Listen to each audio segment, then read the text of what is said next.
आज शनिवार का दिन है, जिस दिन अपन इस दरिद्रता से मिलने के लिए पीपल के पेड़ के नीचे आए हैं। हिंदू धर्म में ये दिन पीपल के वृक्ष के लिए पूजनीय होगा। जो भी शनिवार के दिन पीपल के वृक्ष की पूजन करेगा, दूध चढ़ाएगा या मिष्ठान का भोग लगाएगा, लक्ष्मी और नारायण उसके घर में प्रवेश कर जाएगा। लक्ष्मी और नारायण उसके घर में प्रवेश करेगा। इसलिए नियम बनाया। कौन से दिन का? शनिवार। लक्ष्मी जी बोली, नारायण आपने तो एक दिन का वार लिख दिया। शंकर जी ने 7 वार बनाए हैं, रविवार, सोमवार, मंगल, बुध, गुरु, शुक्र और शनि। ये शिव जी ने बनाया। अब एक दिन आपने अपना बना लिया, बाकी के दिन अगर कोई इस पीपल के वृक्ष के नीचे आएगा और यहाँ तो दरिद्रता बैठी है, तो उसका क्या होगा? भगवान नारायण बोले, सुन दरिद्रता, तेरे से एक विनती है, अगर कोई भी मनुष्य इस पीपल के पेड़ के नीचे अगर 7 दिन में आता है और उसके हाथ में अगर कोई सामग्री होती है तो तू उसके घर में प्रवेश नहीं करेगी। नियम है पीपल के वृक्ष का, या तो पानी का लोटा लेकर जाओ, कुंकू का चोपड़ा लेकर जाओ, शक्कर लेकर जाओ, या पेड़ के नीचे चींटी को डालने के लिए आटा ले जाओ, पर खाली हाथ पीपल के वृक्ष के नीचे कभी मत जाओ, कभी नहीं जाओ। खाली हाथ जाओगे तो दरिद्रता तुम्हारे घर में प्रवेश करेगी। दरिद्रता उठकर खड़ी होकर बोली, नारायण तुमने अपनी मनमानी करी है, एक दिन मुझे भी मेरा चाहिए। भगवान ने कहा, बोल कौन सा दिन चाहिए?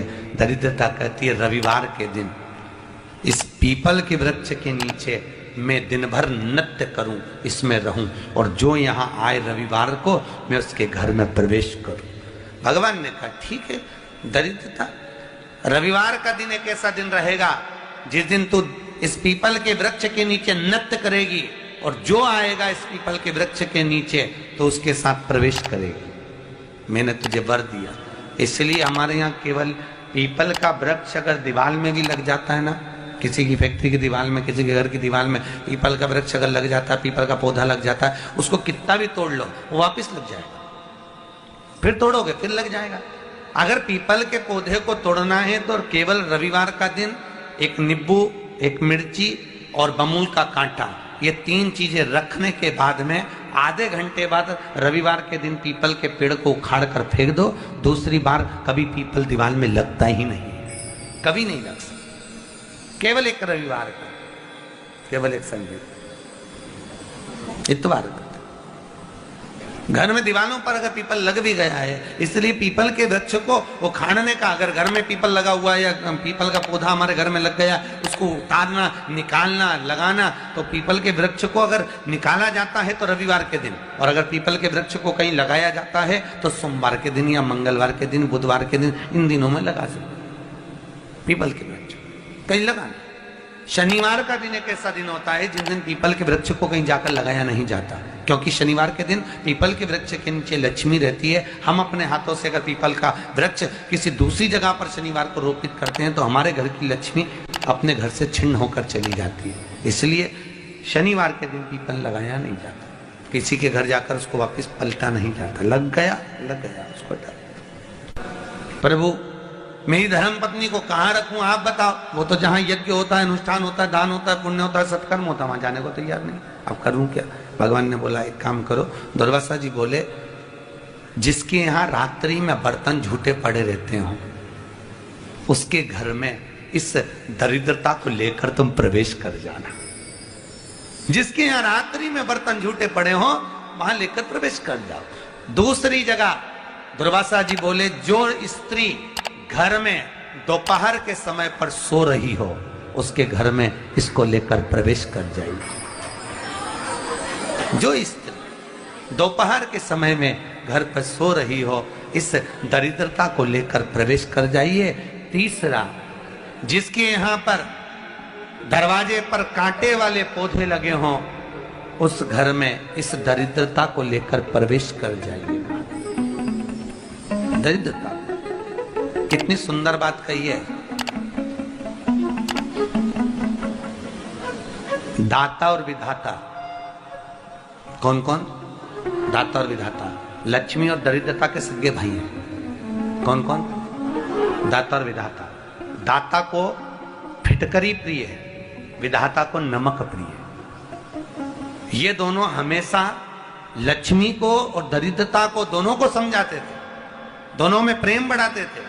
आज भी हिंदू धर्म की रीति है, यहां तो ठीक है, जिसके यहां पर भी अगर थोड़ी सी भी परेशानी होती है, थोड़ा सा क्लेश होता है, अशांति होती है, लक्ष्मी नहीं टिक रही हो, काम नहीं बन रहे हो, बहुत प्रयास करा जा रहा हो और हमारा कार्य नहीं होता, तो क्या करते हैं? फिटकरी और नमक को पानी में डाल देते हैं और घर में पोछा लगा देते हैं। आप लोगों ने आजकल फेसबुक पे भी पढ़ा होगा, व्हाट्सएप पे भी पढ़ा होगा। तो क्यों लिखा उसमें? उसका कारण ही केवल ये है कि दाता और विधाता की प्रियता उसमें।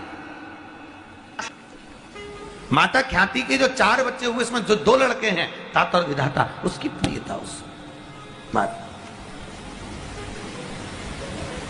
उसकी पूर्णता उसमें। अब दुर्वासा जी बोले अपनी धर्म पत्नी को वहां लेकर, जहां कांटेदार पौधे लगे हों वहां पर लेकर प्रवेश कर जाइए। कांटेदार पौधों में उस दरिद्रता का निवास हो गया। कितना विचित्र कथा यहां वर्णन करी है। श्रीमद् भागवत के अंतर्गत जो वर्णन किया कि मृत्यु निश्चित है, रोग ऐसा शनि महाराज के कारण हो गया हो, अच्छे काम करते करते उल्टे हो रहे हैं, होते हैं किसी किसी के साथ में, विपरीत परिस्थितियां आ जाती है, अच्छा करने जाओ बुरा हो जाता है, अच्छा कर्म करने जाओ बुरा हो जाता है। तो पीपल के वृक्ष की जो छाल होती है, छाल देखिए, पीपल के वृक्ष में जो छाल लगी होती है, उस छाल को घिसकर चंदन बनाकर भगवान शंकर का स्नान कराकर, अभिषेक कराकर, पूजन कराने के बाद में पिपलेश्वर महादेव का नाम लेकर, कौन से महादेव? पिपलेश्वर महादेव का नाम लेकर वो जो घिसी हुई छाल होती है, उस छाल का तिलक भगवान शंकर को लगा लो और उसी का थोड़ा सा भाग अपने कंठ पर, मस्तक पर लगाना प्रारंभ कर दो। धीरे धीरे जो विपरीत दशा है वो सुधरना प्रारंभ हो जाती है। पर नाम याद रखना, पिपलेश्वर। काशी में जो शिव जी की स्थापना कौन ने करी? काशी में जो शंकर भगवान बैठे उनकी स्थापना करी थी शनि महाराज ने। किसने करी थी? शनि महाराज ने। क्योंकि भगवान शनि महाराज को उनकी माता के द्वारा श्रापित हो गए और शनि महाराज कांपने लगे। शनि महाराज कांपते कांपते, मैं जाऊं तो जाऊं कहां, करूं तो करूं क्या? महाराज शनि महाराज दौड़े और दौड़कर भगवान भोलेनाथ के पास पहुंचे। हे शंकर, त्रिकालदर्शी, कैलाशी, अविनाशी, कृपा करिए बाबा भोलेनाथ, कृपा करो। क्योंकि दुनिया में 33 करोड़ देवी देवता हैं जिनको शनि लग सकता है, केवल एक, किसको छोड़कर? शिव को छोड़कर। राम जी को शनि लगा तो 14 वर्ष वनवास चलेगा, कृष्ण को शनि लगा तो मथुरा छोड़कर द्वारका चलेगा। शनि लगा, हनुमान जी को शनि लगा तो गुफा में बैठकर राम राम जपना पड़ा। शनि सबको लगता है, केवल शनि नहीं लगता तो एक मेरे महादेव को, मेरे भोले बाबा को नहीं लगता। शंकर के पास में शनि आ गए, शनि ने आकर कहा, भोलेनाथ कृपा करिए बाबा, मैं बड़ा कष्ट में हूं, मैं करूं क्या? बाबा भोलेनाथ ने कहा, जा गंगा जी के तट पर काशी में जाकर एक शिवलिंग की स्थापना कर, उसकी आराधना कर और तेरा शरीर ठीक हो जाएगा, कष्ट नहीं भोगेगा। शनि महाराज ने काशी में जाकर शिव जी की स्थापना करी। आज भी नियम है, जिसको शनि लग जाता है, एक काजल की डिब्बी ले लो और काजल की डिब्बी को 21 बार उतार कर उसको एकांत में जाकर, जंगल आदि में एकांत में किसी पेड़ के नीचे इतना सा खड्डा खोद कर उसमें काजल की डिब्बी को डाल दो और मिट्टी से पूर दो, उस व्यक्ति का शनि समाप्त हो जाता है। काशी विश्वनाथ का नाम लेकर काजल की डिब्बी को 21 बार उतार कर अगर काशी विश्वनाथ का नाम लेकर शनि वाले व्यक्ति को अगर पेड़ के नीचे दबा दे, शनि समाप्त, शनि उसको परेशान नहीं कर सकता। काशी कितनी मूलता उस क्रम को देखिए। भगवान शंकर पर विश्वास रखकर एक एक पल, एक एक घड़ी, एक एक समय, एक एक नक्षत्र का शिव महापुराण में वर्णन है। यहां तक शास्त्र कहता है कि पीपल के वृक्ष की जब भगवान शिव रचना करे, पीपल के वृक्ष की जब रचना करी गई तो उस पीपल के वृक्ष में भी कौन सा समय किसका है ये शिव महापुराण वर्णन करती है। सुबह 4 बजे से लेकर 7:30 बजे तक पीपल के वृक्ष में ब्रह्मा जी का वासा होता है। 7:30 बजे से लेकर 10:30 पौने 11 बजे तक पीपल के वृक्ष में भगवान विष्णु का वासा होता है। 10:30 बजे से लेकर पीपल के वृक्ष में 11:30 बजे तक पितरों का वासा होता है। 11:30 बजे से लेकर 12:30 बजे तक पीपल के वृक्ष में आहूतों का वासा होता है। 12:30 बजे से लेकर शाम को 4 बजे तक पीपल के वृक्ष में वासुकों का वासा होता है।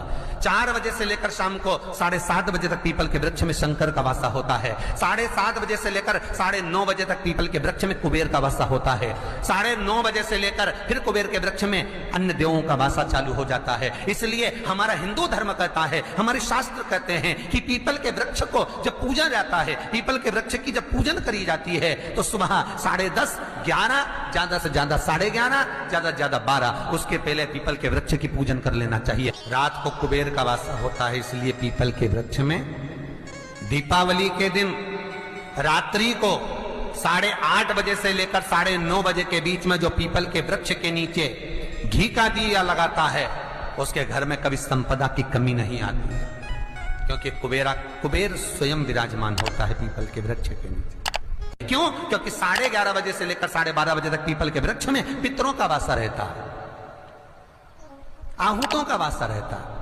फिर वासुकों का वासा आता है। पितृ किसको कहते हैं? महाराज जो पूरी उम्र लेकर चले गए और उनके भीतर अभिलाषाएं बहुत थी, मैं ये भी करना चाहता हूं, मैं ये भी करना चाहता हूं, वो पितृ हो जाते हैं। आहूत किसको कहते हैं? जिस माता के गर्भ में बच्चा जन्म ले और मर जाए, या 6 महीने का गर्भ धारण करने के बाद अवर्षण हो जाए, जीव पड़ने के बाद 6 महीने के बाद अगर बच्चा गर्भ में भी शांत हो जाता है, कुंवारी अवस्था में शांत हो जाता है, जिसका विवाह नहीं हुआ ऐसा बच्चा जब शांत हो जाता है, अधोगति में कोई मर जाता है, सुसाइड कर एक्सीडेंट में किसी भी रूप में मर जाता है तो वो आहूत कहलाता। शनिवार के दिन जो पीपल के वृक्ष में सरसों के तेल का दीप लगाता है उसको शनि कभी परेशान नहीं करता। एक बात हमेशा ध्यान रखिएगा, मान लो अगर कोई भारी रोग ऐसा शनि महाराज के कारण हो गया हो, अच्छे काम करते करते उल्टे हो रहे हैं, होते हैं किसी किसी के साथ में, विपरीत परिस्थितियां आ जाती है, अच्छा करने जाओ बुरा हो जाता है, अच्छा कर्म करने जाओ बुरा हो जाता है। तो पीपल के वृक्ष की जो छाल होती है, छाल देखिए, पीपल के वृक्ष में जो छाल लगी होती है, उस छाल को घिसकर चंदन बनाकर भगवान शंकर का स्नान कराकर, अभिषेक कराकर, पूजन कराने के बाद में पिपलेश्वर महादेव का नाम लेकर, कौन से महादेव? पिपलेश्वर महादेव का नाम लेकर वो जो घिसी हुई छाल होती है उस छाल का तिलक भगवान शंकर को लगा लो और उसी का थोड़ा सा भाग अपने कंठ पर, मस्तक पर लगाना प्रारंभ कर दो। धीरे धीरे जो विपरीत दशा है वो सुधरना प्रारंभ हो जाती है। पर नाम याद रखना, पिपलेश्वर। जब कितना भी दुख, विपदा, कष्ट सम्मुख में खड़ा हुआ हो, कितना भी दुख, पूंजी धन की अगर आपको कमी पड़ रही है और ऐसा लग रहा है कि मेरे पास में कुछ भी नहीं, हम तो यहां तक कहेंगे कोई मकान बना रहे हो, बेटी का विवाह कर रहे हो, बेटे का विवाह कर रहे हो, कोई अच्छा कार्य कर रहे हो, धन संपदा की भी कमती दिखे तो समय पर कांता भगवान का स्मरण कर, कांता चक्र का स्मरण कर, शिव और नारायण का नाम लेकर, एक बेलपत्र, एक शमी पत्र, एक श्वेत पुष्प, एक लाल पुष्प, दोनों हाथ में लेकर भगवान शंकर के अशोक सुंदरी के स्थान पर अगर समर्पित करा जाए तो संपदा की भी कमी नहीं आती। वो कांता चक्र है जो नारायण के। यहां तक शिव महापुराण की कथा कहती है, अगर कोई विद्वत ब्राह्मण ने आपको बताया है कि आपके घर में पितृदोष है कोई विद्वान ब्राह्मण ने बता दिया कि आपके घर में काल सर्प दोष है, कोई विद्वान ब्राह्मण ने बता दिया कि आपके यहाँ पर ये वास्तु दोष है, और इस दोष को मिटाना जरूरी है। कोई ने आपको बताया, उस समय पर हमें घबराना नहीं।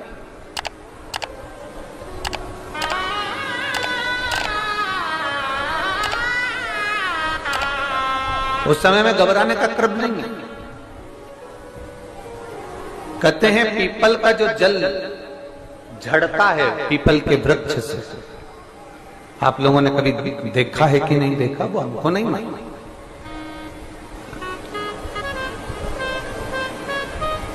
कितना भी अगर कोई वास्तु दोष बता दिया, पितृ दोष बता दिया, काल सर्प दोष बता दिया, कितना भी अगर कोई दोष बता दे, तो पीपल का जो जल वृक्ष में से झड़ता है, कभी कभी आप उसके नीचे हाथ रखकर देखना, थाली रखकर देखना, उसमें पत्थर पर देखना, तो वहां पर भी पानी के निशान आपको मिलेंगे, बूंद के निशान मिलेंगे।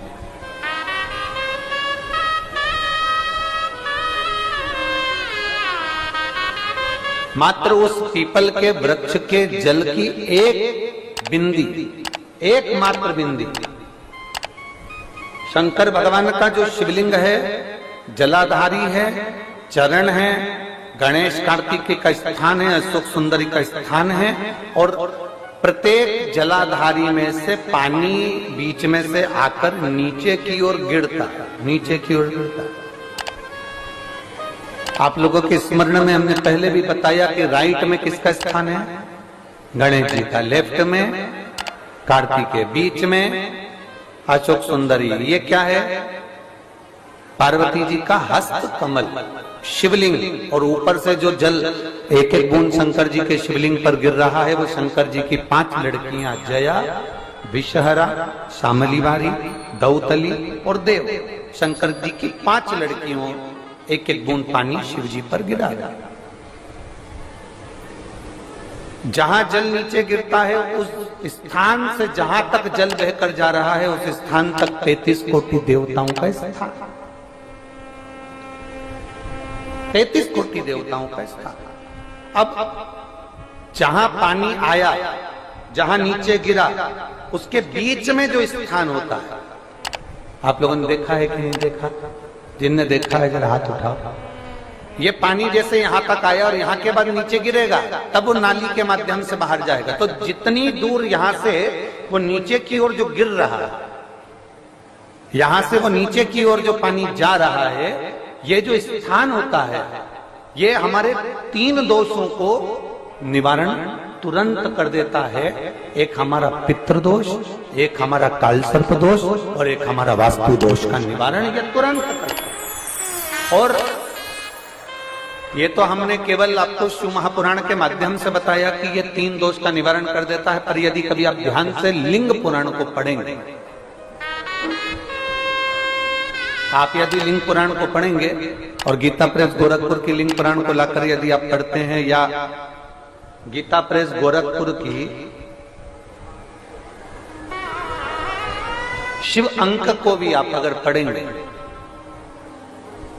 उसका नंबर हमारे स्मरण में नहीं आ रहा है, शिव अंक को भी अगर आप पढ़ेंगे तो उसमें भी आपको वर्णन मिलेगा कि हम तो केवल 3 दोष का बता रहे हैं, पर हमारे शास्त्र तो यहाँ पर और भी दोषों का वर्णन कर रहे हैं। जैसे किसी ने बता दिया आपको शनि का दोष है, किसी ने बता दिया मंगल का दोष है, किसी ने बता दिया आपको केतु का दोष है, किसी ने बता दिया आपको राहु का दोष है, किसी ने आपको कह दिया कि बृहस्पति का दोष है, किसी ने कह दिया आपको ये वाला दोष है। दुनिया के जितने दोष पीपल के वृक्ष के झड़ता हुआ जल की एक